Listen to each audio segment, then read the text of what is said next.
Morning. It's time for our daily lectionary reading for Wednesday, August 25th.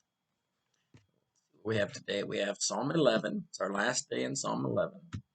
We have 1 Kings 6:15 to 38. We are for once, directly picking up where we left off today. We left off at verse 14 yesterday. We're just picking up with 15 today, continuing the description of the temple, the building of the temple. And then John 15:16 to 25. So let's dive right in. Psalm 11, a song of trust in God. In the Lord I take refuge. How can you say to me, flee like a bird to the mountains? For look, the wicked bend the bow, and they have fitted their arrow to the string to shoot in the dark at the upright heart. If the foundations are destroyed, what can the righteous do? The Lord is in his holy temple. The Lord's throne is in heaven. His eyes behold, his gaze examines mankind. The Lord tests the righteous and the wicked, and his soul hates the lover of violence. On the wicked he will rain coals of fire and sulfur. A scorching wind shall be the portion of their cup. For the Lord is righteous, and he loves righteous deeds. The upright shall behold his face. All right, let's 1 Kings 6:15 to 38, continuing our description of the building of the temple. He lined the walls of the house on the inside with boards of cedar. From the floor of the house to the rafters of the ceiling, he covered them on the inside with wood, and he covered the floor of the house with boards of cypress. He built 20 cubits of the rear of the house with boards of cedar from the floor to the rafters, and he built this within as an inner sanctuary, as the most holy place. The house, that is, the nave in front of the inner sanctuary, was 40 cubits long. The cedar within the house had carvings of gourds and open flowers, all with cedar. No stone was seen. The inner sanctuary he prepared in the innermost part of the house to set there the ark of the covenant of the Lord.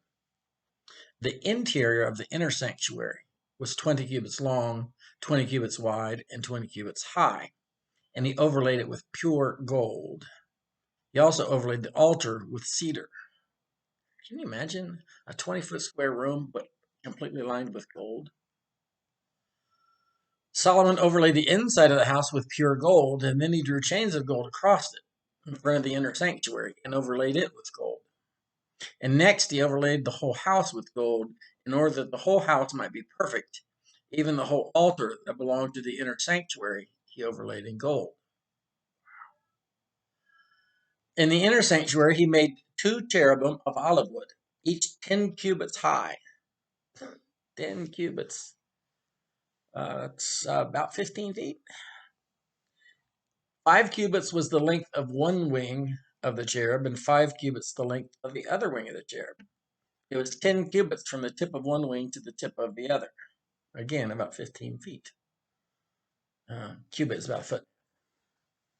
The other cherubim also measured 10 cubits. Both cherubim had the same measure and the same form. The height of one cherub was 10 cubits, and so was the other cherub.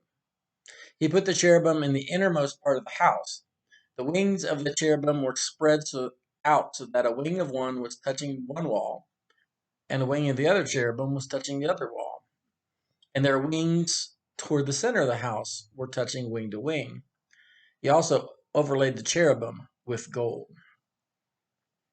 He carved the walls of the house all around about with carved engravings of cherubim, palm trees, and open flowers in the inner and outer rooms.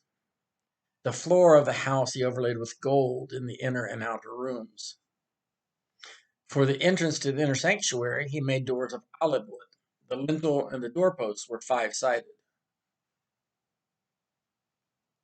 Although there's a footnote that says we're not really sure what the Hebrew means for that. The best guess is 5-sided. He covered the 2 doors of olive wood with carvings of cherubim, palm trees, and open flowers. He overlaid them with gold and spread gold on the cherubim and on the palm trees.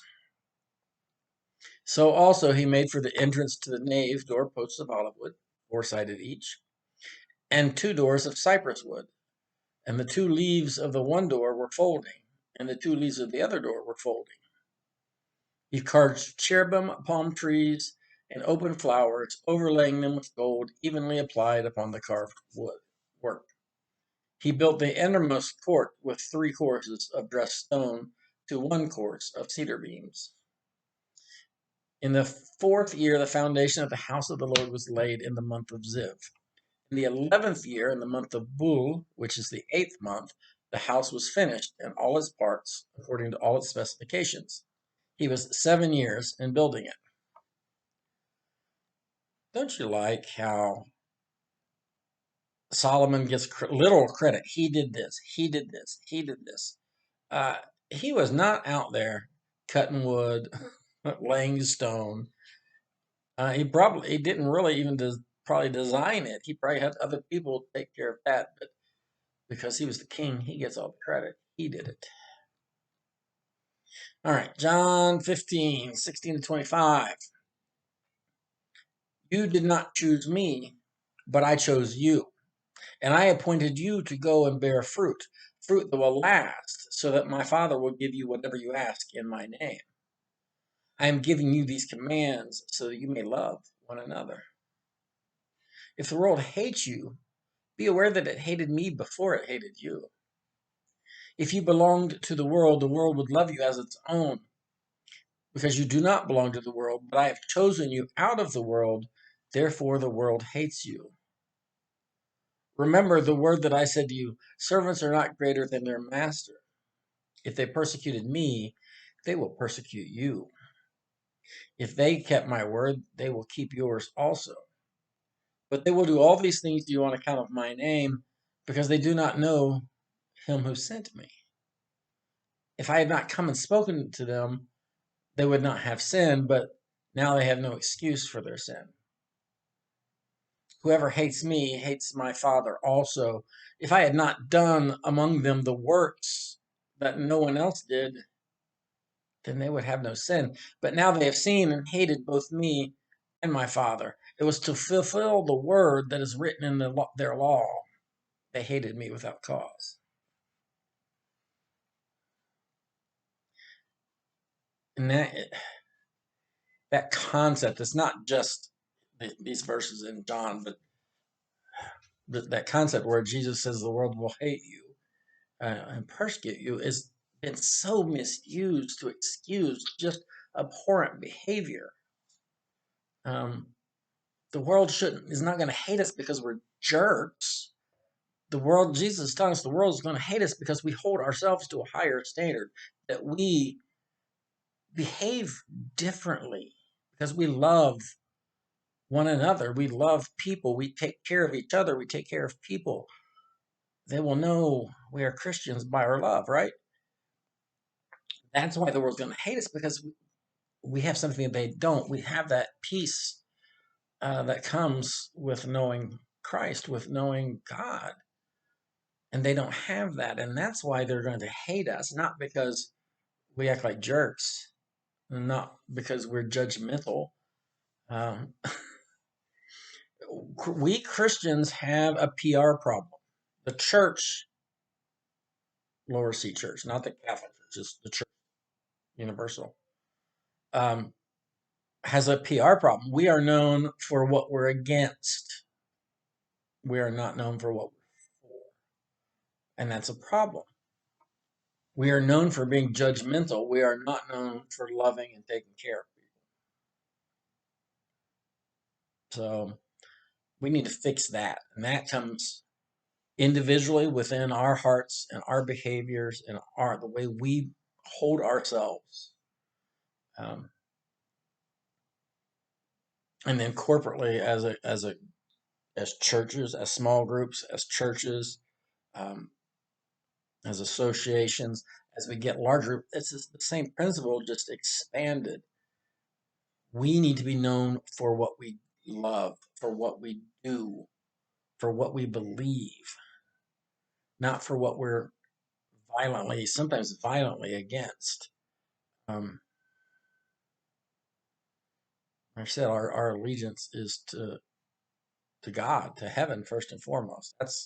We are citizens of heaven, much higher priority than citizens, in our case, of America. Um,